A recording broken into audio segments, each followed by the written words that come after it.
அந்த ஓட்ஸை காய்ச்ச 5 நிமிஷம் ஆகும். கூட ஒரு 5 நிமிஷம் நின்று அவ பரிமாற மாட்டாளா? இல்லம்மா, ராதிகாக்கு ஏதோ ஆபீஸ்ல முக்கியமான மீட்டிங் இருக்கா, அதான் ரெடி ஆயிட்டு இருக்கா.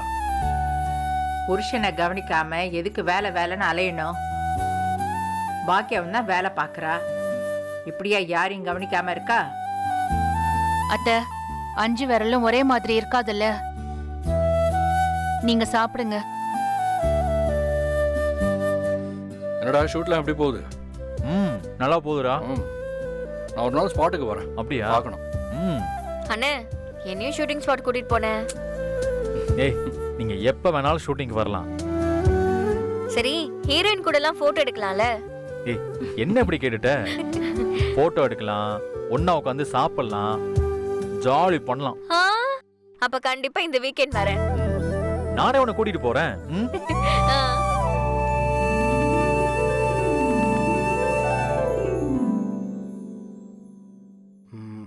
பாக்யா, ஆர்டர் பத்தி என்ன முடிவு எடுத்திருக்க?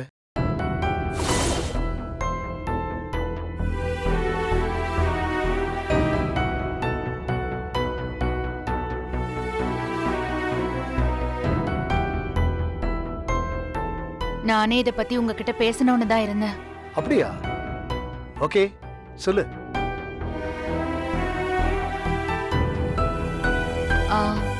அது மற்ற விஷயங்களை நான் பாத்துக்கிறேன்.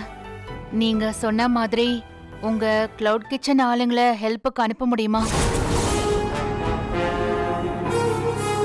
அப்பாடா, அதேன்னு அனுப்ப முடியுமா? அதான் அனுப்புறேன்னு ஏற்கனவே கோபி சொல்லிட்டான்ல. அனுப்பி வைங்கன்னு உரிமையா கேளு. Bhagya, with pleasure.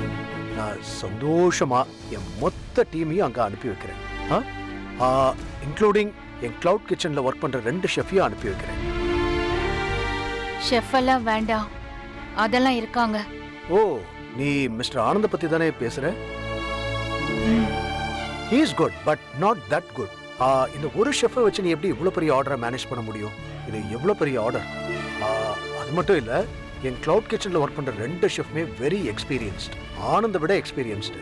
அவங்க கண்டிப்பா உனக்கு ரொம்ப உதவியா இருப்பாங்க. தேங்க்யூ. வெல்கம்.